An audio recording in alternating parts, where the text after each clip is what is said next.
E aí, galera do YouTube, como é que vocês estão, gente? Gente, tô começando um quadro novo aqui nesse YouTube. Eu deixei uma caixinha de perguntas lá no Instagram para vocês estarem fazendo para mim e eu estaria respondendo por aqui. Então vamos fazer o seguinte, tá sendo um podcast aqui, tá? Vocês estão me entrevistando e eu vou falar com vocês aqui abertamente, sinceramente, tá? Com todas as verdades, com todos os pontos e vírgulas.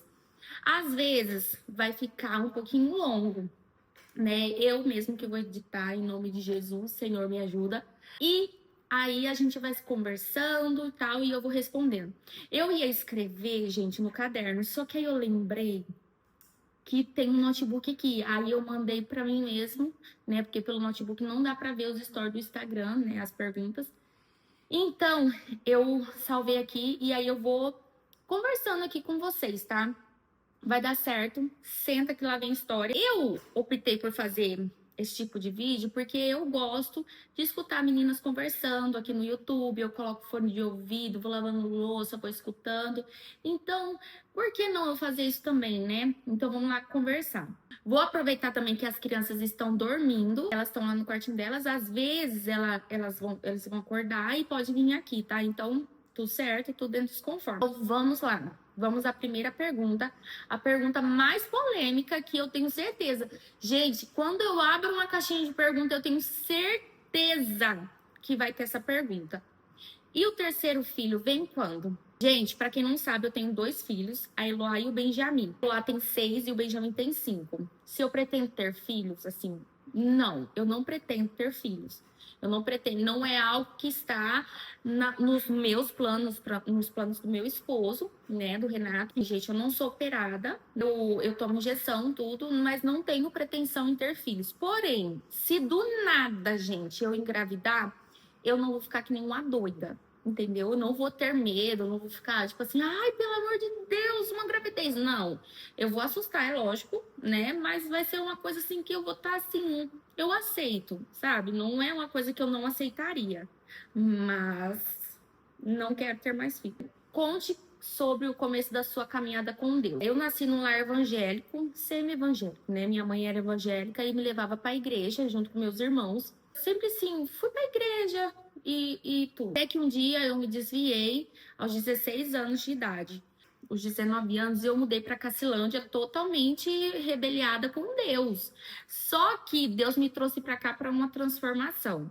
E foi aí que começou, gente. Fui para a igreja com todas as camadas do mundo que o mundo poderia ter me dado. Eu fui para a igreja. Chegando lá, eu fui muito bem acolhida, muito bem abraçada aqui na Cacilândia, né? Foi aqui que Deus me abençoou. Eu participei da banda da igreja, né? E aí eu fui me apegando mais a Deus. E, gente, não tem muita coisa, não. Quando eu me firmei com Cristo, foi Cristo e eu e Cristo.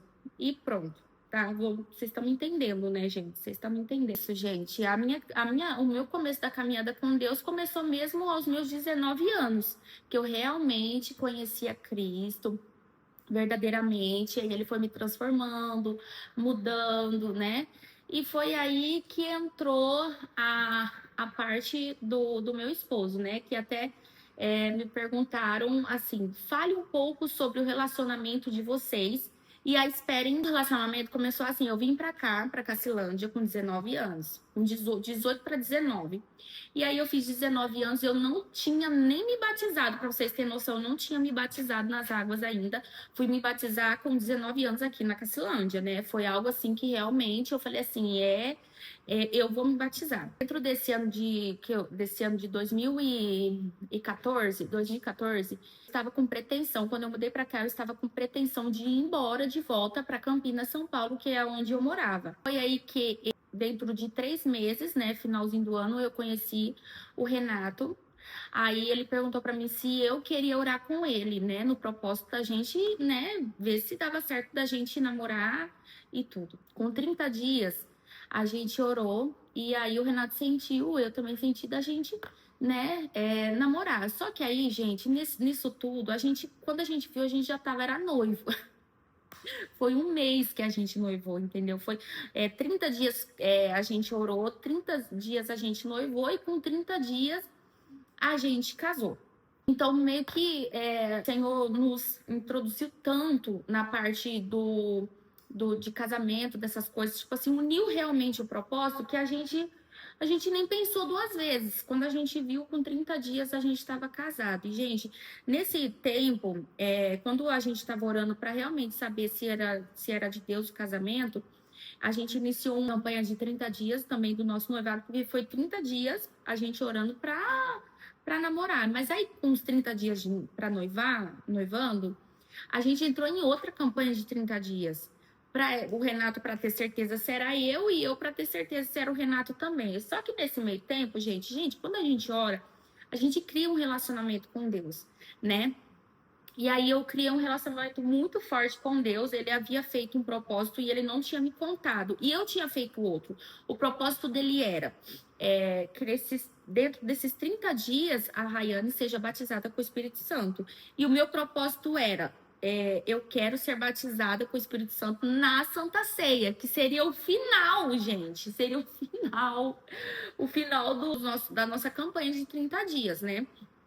E aí a gente casou, gente. Aí com 30 dias, na Santa Ceia, gente, de noite, faltando 2 horas pra gente acabar a nossa campanha, eu fui batizada com o Espírito Santo, gente. O meu sonho era ser batizada com o Espírito Santo na Santa Ceia. E eu fui, gente. Nossa, foi lindo, lindo, lindo, lindo, lindo, lindo. Então, gente, o nosso relacionamento com Deus e a espera, a gente não teve muita espera, vamos dizer assim, né?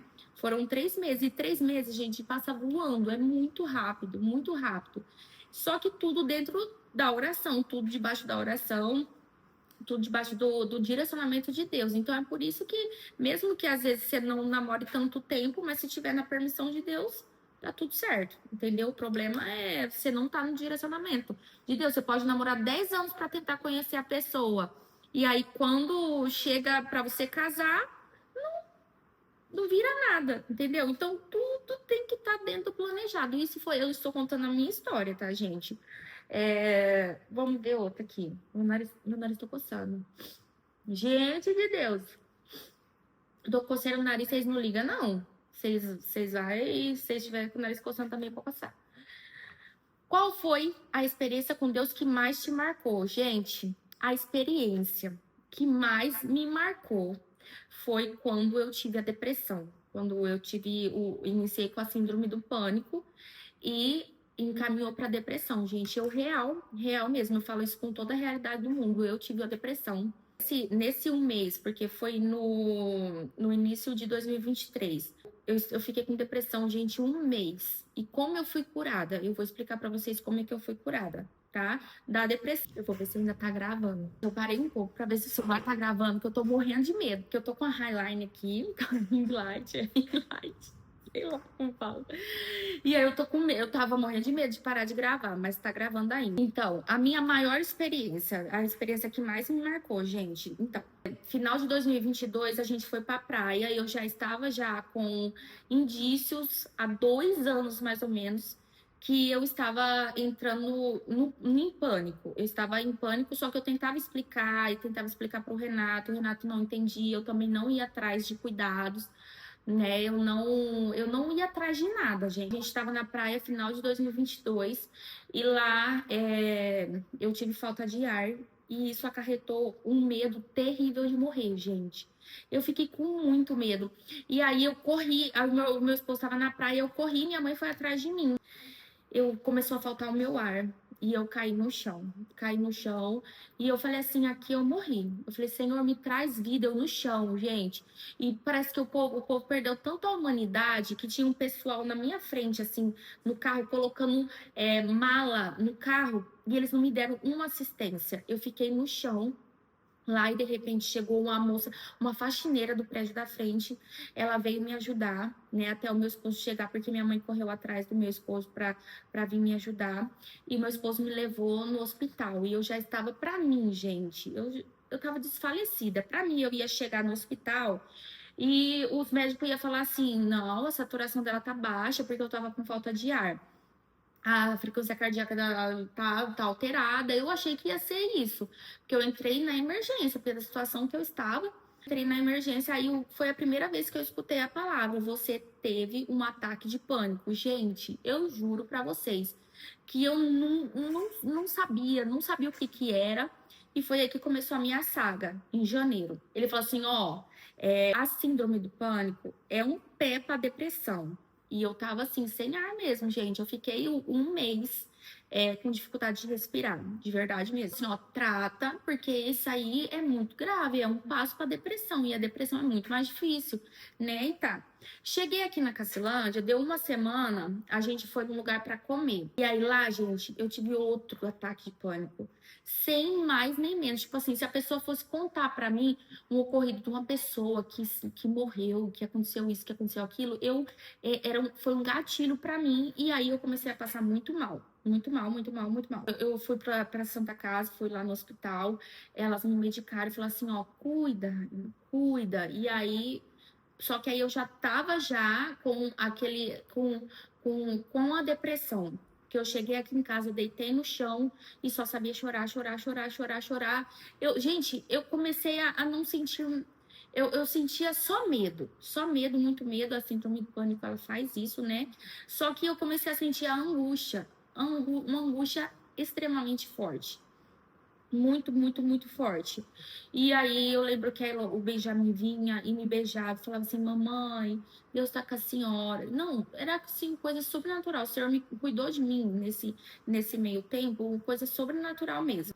Através dos meus filhos, do cuidado do meu esposo, por dias que eu não tava conseguindo comer, que eu não tava conseguindo dormir. Eu fiquei por volta de uns 5 a 6 dias sem dormir. Tipo assim, se eu conseguir dormir nesse meio tempo, era 1 hora, 2 horas, gente. Eu ficava a madrugada inteira clamando o sangue de Jesus. Clamando, clamando. Eu falava, Senhor, me tira desse quadro. E aí foi se agravando. Dormia à base de remédio. E eu acordava e falava assim para o Espírito Santo, se o Senhor não estiver comigo, eu não vou dar conta. Porque eu não dava conta de levantar. E nesse janeiro foi bem movimentado de agendas, né? E eu ia junto com o Renato. Tava no auge da depressão, no auge, gente. No auge que eu não conseguia comer, eu não conseguia tomar banho. Eu já tinha perdido 7 quilos. Dentro, assim, de 10 a 15 dias, eu tinha perdido 7 quilos. Meu esposo sem ter o que fazer e eu também não sabia, porque aí eu fui atrás, né, do postinho, me mandaram pra psiquiatra, ela falaram assim, não, você tem que passar pela psicóloga e não sei o quê. Ai, gente, o SUS é o SUS, né, vocês conhecem o SUS. Só que eles me passaram um certo remédio que não deu certo pra mim. Então foi muito pior, agravou muito mais. Entendeu? Eu sei que também, quando você toma remédio, também às vezes ela piora o caso, né? Da pessoa para depois melhorar. Só que o meu piorou assim num estágio que eu olhava no espelho e eu não me reconhecia. Real. Eu olhava, eu não me via. Eu não sei, como explicar isso? Como? Não dá para explicar, gente. Você simplesmente olha pro espelho e não se vê. Você não consegue se mover. Você não consegue amar. Você não consegue. A única coisa, gente, que me salvava era eu clamar a Cristo o tempo todo. E eu chorava pro meu esposo. Eu falava assim, amor, eu não aguento mais. Eu não aguento mais. Eu não aguento mais. Eu não tive vontade de tirar minha vida, gente. Eu falava para Deus assim, Jesus, eu sou cristã. Eu não tô dando conta de sobreviver a isso. Eu falei para Deus. E foi aí que um dia a gente tava marcado pro Renato ministrar lá em Uberlândia. E eu fui com ele, levantei, gente, na base de Cristo mesmo, arrumei as malas, entrei no carro chorando, fui 5 horas de viagem chorando, chorando, chorando, chorando, chorando, chorando, porque não tinha causa aparente para me chorar, não tinha, era aquilo que estava dentro de mim, gente, eu sentia o meu coração todo espetado. A gente teve esses 2 dias de culto lá e o Senhor falou fortemente comigo, com meu esposo, só que não me curava. Eu não conseguia ver sentido em nada, né? Chegou na casa do pastor e eu já fui direto pro quarto. E eu me ajoelhei, gente. Eu me ajoelhei e eu orei ao Senhor. Na verdade, eu comecei a gritar. Eu falava, Senhor, eu não aguento mais essa situação que eu tô vivendo. Eu não aguento mais, eu não aguento mais. Eu só sabia clamar. Eu falava, Senhor, eu não aguento, eu não aguento, eu não aguento. Ali no quarto, eu entreguei tudo que havia em mim. Tudo, tudo, tudo, tudo, tudo. Não tinha dinheiro, não tinha celular, não tinha não tinha nada, gente, nada que pudesse me tirar daquilo ali, só Cristo. Comecei a orar, e aí o Espírito Santo me encaminhou. E aí eu caída no chão, que aí depois eu me joguei no chão, né? Eu falo assim que foi a pior experiência da minha vida, mas foi a mais linda da minha vida também. Foi assim, até hoje eu lembro, eu me emociono, porque foi uma experiência completamente linda, linda, linda, só que aterrorizante, gente. Ao meu olhar assim, eu não quero nunca mais passar isso, mas foi assim, algo muito incrível, muito incrível. Comecei a orar para uma pessoa que eu nem conheço. Eu não sei quem é a pessoa, nem imagino quem seja a pessoa, mas eu comecei a falar, Senhor, entra lá naquele quarto escuro, Senhor, onde está essa pessoa que está tentando tirar a vida aí agora, Senhor. Eu repreendo agora todo espírito de morte. Gente, eu estava numa situação que, ai, Senhor, eu tava muito difícil de sobreviver. Mas o Espírito Santo me encaminhou a orar por essa pessoa. E eu jogada no chão, meu esposo jogado também no chão, porque ele estava lá, ele não sabia mais o que fazer, né? E os meus filhos estavam sendo cuidados pela pastora lá da igreja. E aí eu comecei a orar por essa pessoa e eu comecei a clamar por quem estava passando pela mesma situação. Pela mesma situação.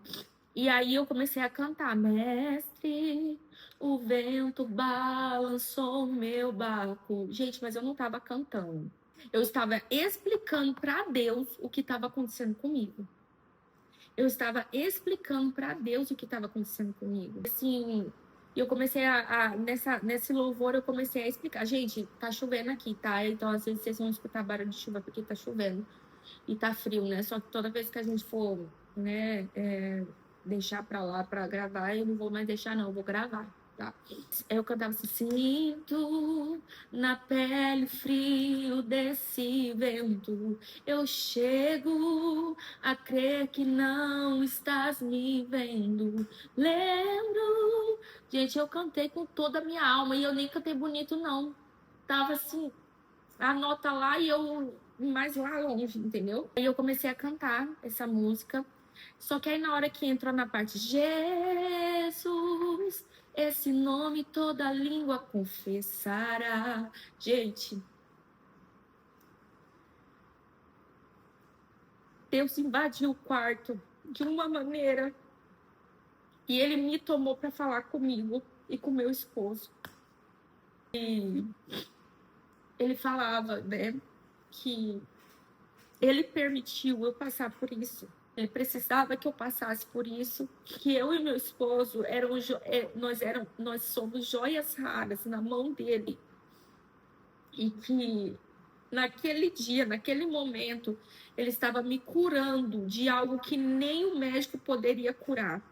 Nem o médico poderia curar. Falou, eu estou tirando toda a seta que o inimigo jogou no seu coração. Porque Deus permitiu, gente. Deus permitiu tudo aquilo. Estava tirando toda a seta do meu coração, né? E estava me curando e estava blindando o meu coração para que nunca mais eu passasse por aquilo na minha vida. E ali, gente, eu comecei a me ver no espelho, eu comecei a ficar melhor, né? Eu tive ainda tratamento com psicóloga, com a minha psicóloga, gente, foi uma pessoa enviada de Deus para minha vida. Ela não cobrou nada de mim, ela cuidou de mim, ela me ajudou a passar na parte de psiquiatra, né? Para tratar a parte do medo mesmo, porque eu ainda estava com muito medo, né? Por tudo que eu havia passado. Mas a depressão, gente, ela saiu naquele momento. Eu não senti mais. E eu vou falar uma coisa para vocês. Quando Deus falou que estava blindando no meu coração, Ele falou que Ele queria, o diabo poderia até querer jogar seta, mas que não ia chegar no meu coração, eu sentia como se o negócio quisesse entrar de novo, mas ele não entrava. Não entrava. E essa, gente, foi até extensa, né? É um testemunho da minha vida que eu sempre tive vontade de contar também aqui para vocês. Essa foi a experiência que mais me marcou, a mais emocionante da minha vida. Jó, né, fala que antes eu só ouvia, hoje eu te vejo. Foi exatamente isso que aconteceu. desbloqueou vários momentos, né, com Deus depois, né? Depois disso, desbloqueou muitos momentos bons com Deus, sabe? De muitas experiências, né? Então vamos passar, gente, para outra pergunta que chega de chororô, pelo amor de Deus, gente. Teve uma pergunta aqui, gente, bem interessante. Vocês planejaram ter 2 filhos para que eles fossem a cara de um e de outro, Benjamin e Eloá? Benjamin é do pai e Eloá da mãe? Gente, não foi proposital. Não foi, isso foi obra de Deus. Porque para ninguém brigar, veio um menino, uma menina, a Eloá a minha cara, o Benjamin a cara do Renato. Pronto. Por isso que às vezes a gente não tem tanto. Mentira, gente. Filho é benção, eu juro, gente. Se eu pudesse viver a maternidade novamente, eu viveria, porque é algo que compensa. É algo, gente, extraordinário. Eu tive os 2 partos naturais e foi assim, dói. Na verdade, dói muito, gente. Mas é muito da hora. Vocês não estão entendendo, gente. É muito da hora. E é isso, gente. Nós não planejamos, foi Deus que fez. Como concilia maternidade e ministério? Fala a sua experiência. É algo tão natural que a maternidade e o ministério é meio que uma junção, de verdade. Tem uma facilidade, né? Porque eu não trabalho fora. Eu trabalho aqui dentro da minha casa, né? A minha casa. Então, quando eu chego das viagens junto com as crianças, eu deixo tudo organizado. As crianças vão para a escola, eu deixo tudo organizado. No dia de viajar, a gente só coloca as malas dentro as roupas dentro da mala, vamos viajar. Aí lá, gente, é muito tranquilo para as crianças, eles são muito acostumados com isso, né? Eles gostam demais de viajar. Então, gente, é meio que uma junção, gente. Não tem como eu falar para vocês como que é a maternidade e o ministério, porque é uma junção os dois se igualam, entendeu?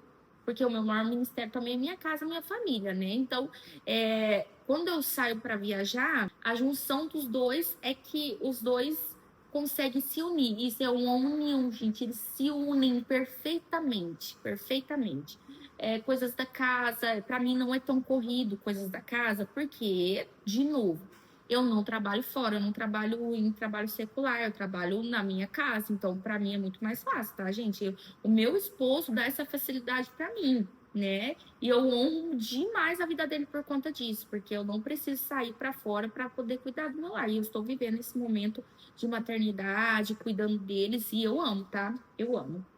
Inclusive, tem outro aqui. Peraí, gente, já tá acabando, já tá acabando. Rayane, o que o Renato faz que mais te deixa nervosa? O que, gente? Ó, chega até treme meu olho. Eu, o vídeo inteiro ele ficou tremendo. É muitas coisas, gente. Ele me deixa nervosa por várias coisas. Não tem uma coisa específica, não. O que mais me deixa nervosa é quando eu falo que eu tô certa e ele fala que eu tô errada. Aquilo que eu... Gente, você não tá entendendo. Eu quero explodir. Aí, ele quer ser o certo e eu também quero ser a certa. Aí, o que a gente faz? Vai pro Google, vai perguntar quem é que tá certo, quem é que tá errado, ou vai perguntar pra fulano, que às vezes é da vida da pessoa, vai perguntar pra fulano, é isso, Entendeu, gente? É isso que me deixa nervosa. Hoje mesmo aconteceu isso. Tem uma pergunta aqui que seria para o Renato responder, mas ele não chegou. Eu achei que ele estaria aqui no vídeo me ajudando, conversando com vocês, mas hoje ele não está, gente. Ele vai fazer parte. Vai, porque eu também vou postar vlog aqui, tá? Pra vocês estar acompanhando a nossa rotina. Eu posto lá no Instagram, posto no TikTok, então vocês vão seguindo lá. Eu vou tentar colocar todos esses links e vocês, tá? Vocês vão e segue lá, tá? E é isso, gente. O que vocês gostaram? Fala pra mim o que vocês acharam desse bate-papo, dessas perguntas, gente. Eu amei estar aqui compartilhando com vocês testemunhos, né? Eu espero muito que possa edificar a vida de vocês também, né? Amei conversar com vocês, tá, gente? Eu amei. E outra coisa, vocês comentam. Vocês comentam, gente, porque não cai dedo de ninguém comentar, tá? Se você é minha amiga também, tá aqui assistindo esse vídeo até o final, eu vou saber que você tá assistindo até o final, tá? Porque eu vou colocar essa parte no final. De propósito, só pra saber. Só falta ninguém chegar nesse final. Se ninguém chegar no final, eu vou ficar bem triste. Gente, o começo é o começo, gente. Eu vou postar muito responde aqui, muito Rayane responde. Pode ser? Rayane responde? Tá certo, né? Vocês entendam um pouco da história, tá? Confesso que eu estava ansiosa para fazer esse vídeo, porque para mim é algo novo. Vai ter mais cover também. Muita informação para um vídeo só, tudo bem. Mas vocês entenderem, eu sei que vocês são inteligentes, tá? É isso, beijo, gente. Se inscreve no canal, curte, compartilhe, comenta.